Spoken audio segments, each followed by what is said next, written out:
In the vast expanse of time, before the mountains rose and the rivers flowed, there was a story that echoes through millennia, shaping the beliefs and values of billions.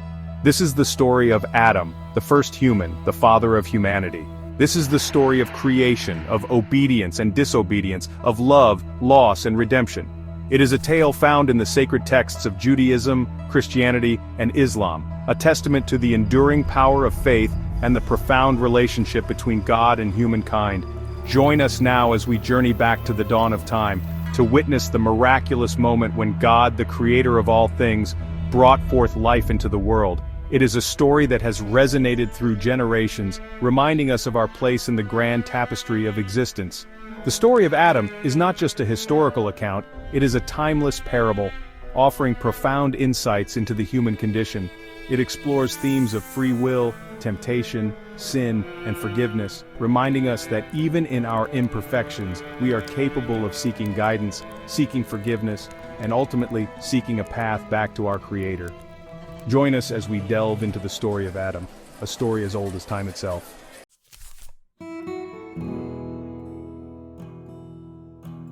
The Quran describes the creation of Adam with exquisite detail. God took clay from the earth, molding it with his own hands. He breathed life into this form, imbuing it with a soul, a consciousness, a spirit never before seen in the universe. Adam, whose very name means from the earth, embodied the intimate connection between humanity and the natural world. He was formed from the same elements that comprise the mountains and the seas, a testament to the interconnectedness of all creation. This act of creation was not merely physical, it was a divine bestowal of intellect, emotion, and free will. Unlike the animals, Adam possessed the unique ability to reason, to love, to choose.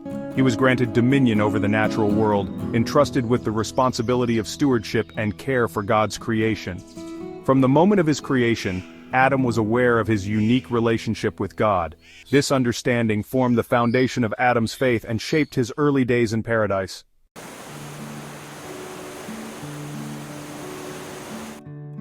God provided Adam with a home of unparalleled beauty and tranquility, the Garden of Paradise.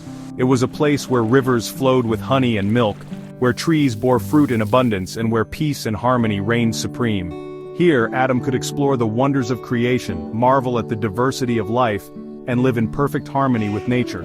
In this idyllic setting, Adam lacked for nothing. Yet, despite this abundance, Adam felt a sense of solitude. Recognizing this, God decided to create a companion for Adam, someone to share in the wonders of paradise and the joys of companionship. And so, from Adam's own rib, God fashioned Eve, the first woman. Her creation marked a pivotal moment in the story of humanity, establishing the sacred bond of marriage and the foundation of family. Together, Adam and Eve would experience the fullness of God's love and blessings in the Garden of Paradise. Yet this idyllic existence was not without its tests, for even in paradise free will held the potential for both obedience and disobedience.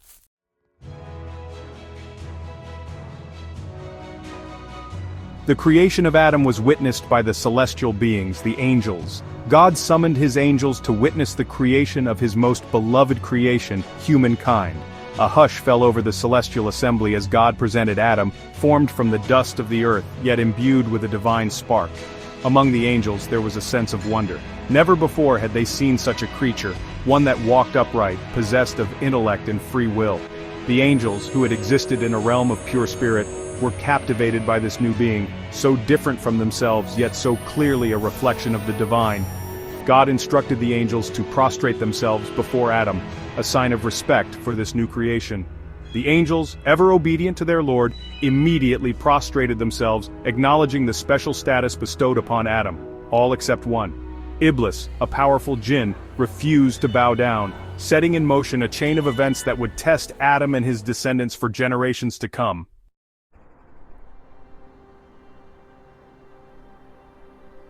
God bestowed upon Adam a gift that set him apart from all other creations, the gift of knowledge. He revealed to Adam the names of all things, the secrets of the natural world, the intricate workings of creation.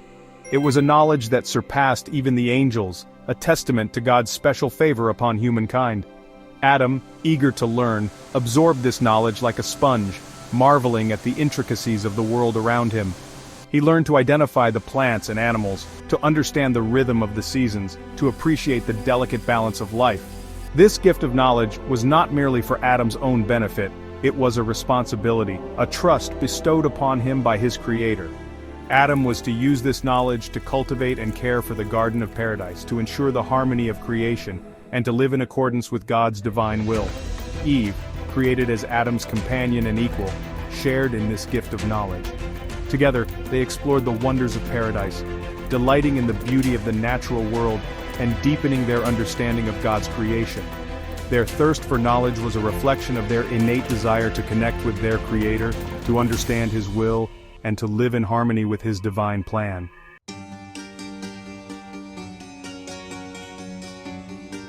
Iblis, consumed by envy and resentment, refused to accept his diminished status. He had witnessed God's love and favor upon Adam and seethed with jealousy. Banished from God's presence for his pride, Iblis vowed to corrupt God's beloved creation, to lead them astray from the path of righteousness. He saw an opportunity in Adam's innocence, a vulnerability he could exploit.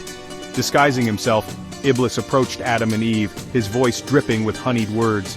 He whispered doubts into their hearts, questioning God's intentions, planting seeds of discontent in their minds. "Did God truly forbid you from eating from all the trees in paradise?"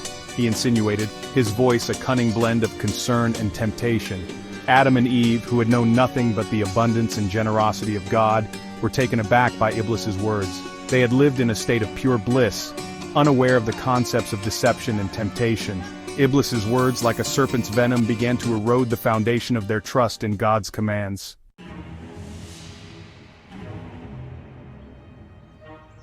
Iblis, having taken the form of a serpent, continued his insidious campaign to undermine God's command.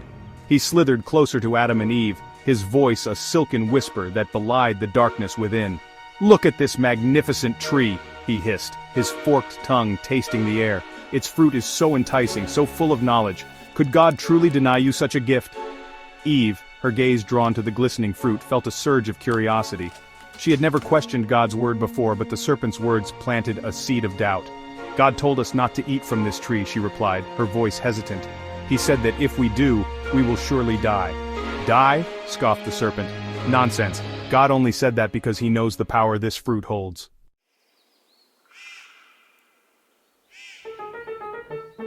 Overcome by a potent mix of curiosity and the serpent's persuasive words, Eve reached out and plucked a fruit from the forbidden tree. It felt heavy in her hand, its smooth skin radiating a strange warmth. She hesitated for a moment, her conscience screaming at her to resist, but the allure of forbidden knowledge proved too strong. As she sank her teeth into the succulent fruit, a jolt of energy surged through her. The world around her seemed to shimmer and shift, colors appearing more vibrant, sounds more acute. For a fleeting moment she felt a sense of exhilaration, a rush of intoxicating power. She turned to Adam, her eyes shining with newfound knowledge, and offered him the fruit. "Adam," she urged, "you must taste this. It will open your eyes to things we never knew before." Adam, witnessing the transformation in Eve, felt a knot of fear tighten in his chest.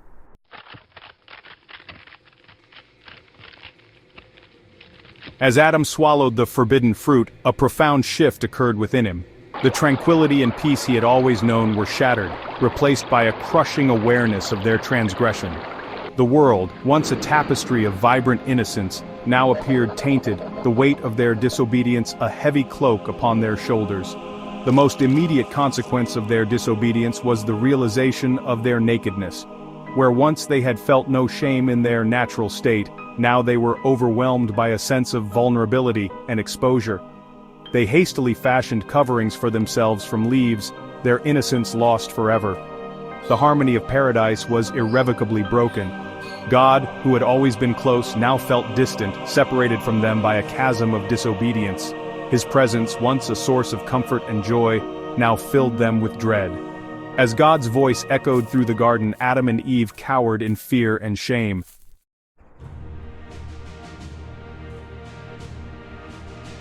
The once vibrant colors of paradise seemed to dim as Adam and Eve hid among the trees, the gravity of their transgression settling upon them like a heavy shroud. The gentle rustling of leaves, once a soothing melody, now sounded like whispers of accusation. amplifying the pounding of their guilt-ridden hearts. The sweet fragrance of exotic flowers, once a source of delight, now carried a bitter tang, a constant reminder of their disobedience. Adam stared at the withered fruit in his hand, the remnants of its alluring scent replaced by a pungent aroma of decay. It was a stark symbol of their fall from grace, a potent reminder of the fleeting nature of temptation and the bitter aftertaste of sin. The knowledge they had so desperately craved now felt like a heavy burden, a crushing weight upon their souls. Eve, her face stained with tears, clung to Adam, her heart aching with remorse. They had been entrusted with the care of this idyllic garden, a paradise of God's own making, and they had betrayed that trust. The harmony they had shared with nature was shattered, replaced by a palpable sense of discord. A single tear escaped from Adam's eye, tracing a path through the dust, a testament to the depth of his sorrow.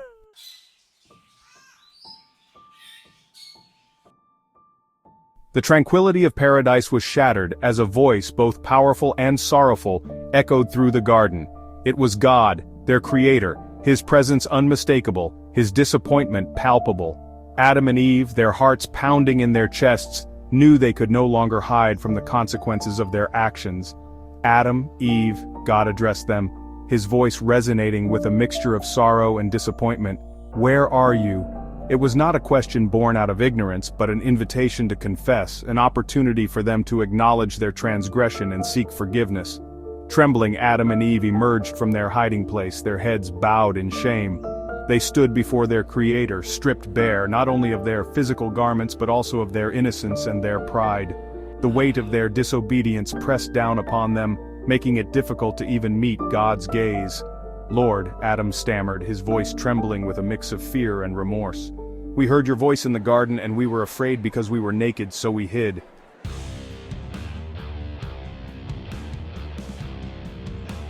Hidden amongst the lush foliage of paradise, shrouded in the shadows cast by the forbidden tree, Iblis observed the scene unfolding before him. A triumphant cackle escaped his lips. He had sown discord between God and his beloved creation. The sight of Adam and Eve, humbled before their Creator, filled Iblis with a perverse sense of satisfaction. He reveled in their downfall. The game was far from over. With a final, triumphant glance at the now tainted paradise, Iblis faded further into the shadows, his laughter echoing through the garden.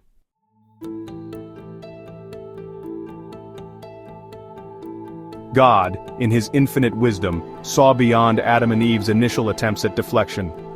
He understood the depth of their remorse, the genuine sorrow that now filled their hearts. His voice, though laced with disappointment, also held a note of compassion, a glimmer of hope for their redemption. "Did you eat from the tree which I commanded you not to eat?" God questioned, his voice calm yet firm. It was not a question designed to entrap, but rather an opportunity for them to acknowledge their transgression, to confront the truth of their disobedience.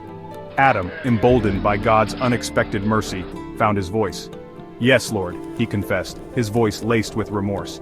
"The woman you gave to be with me, she gave me fruit from the tree, and I ate." It was a confession tinged with regret, an acknowledgement of his own failing, but also a recognition of Eve's role in their shared transgression. Eve, her heart heavy with guilt, stepped forward. "Lord," she pleaded, her voice trembling with remorse, "the serpent deceived me and I ate." It was a confession laced with sorrow, an acknowledgement of her own vulnerability, of the cunning nature of temptation. Yet, there was also a hint of defiance in her voice, a refusal to solely bear the burden of their sin.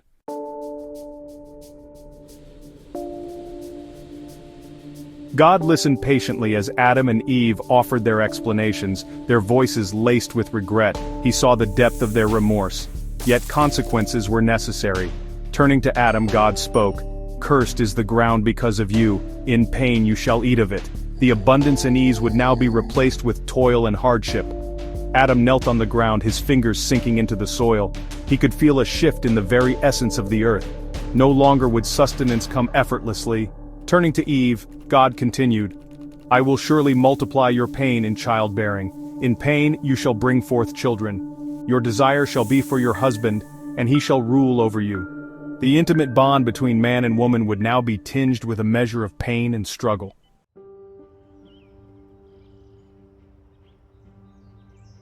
God's attention shifted to Iblis, the true instigator hiding in the tarnished paradise. Because you have done this, cursed are you above all livestock and wild animals, you shall crawl on your belly and eat dust all your life. Iblis, his form dissolving, writhed in agony as God's words pierced him. Stripped of power, he was left a pathetic creature, forever cursed.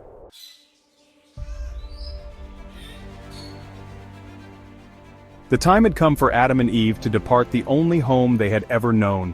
As they stood at the edge of paradise, a shimmering barrier separated them from the garden's fading beauty.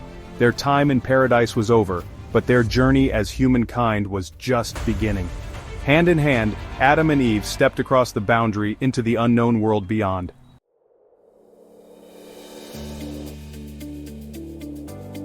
Beyond paradise, the world was harsh and unforgiving. Adam cleared a path, determined. Eve moved cautiously, scanning for danger. They rested by a stream, drinking deeply. Under the starry sky, hope surged. By the fire, they prayed in gratitude. Cast out, but not alone, they carried faith, resilience, and love.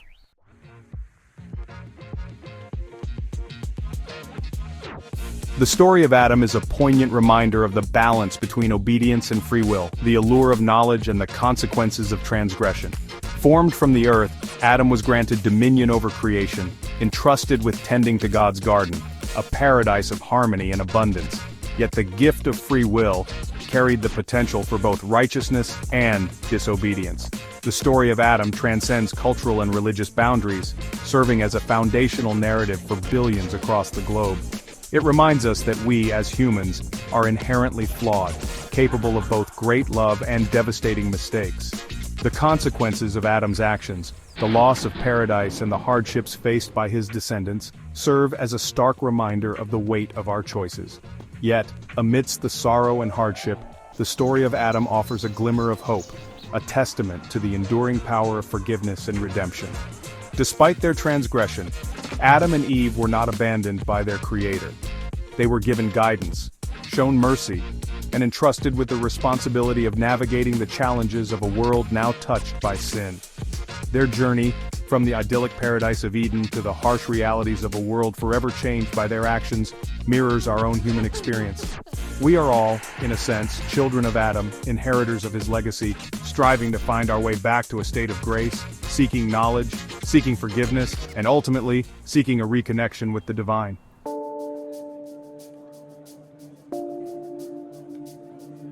The story of Adam is a living narrative that shapes our understanding of humility, temptation, and faith.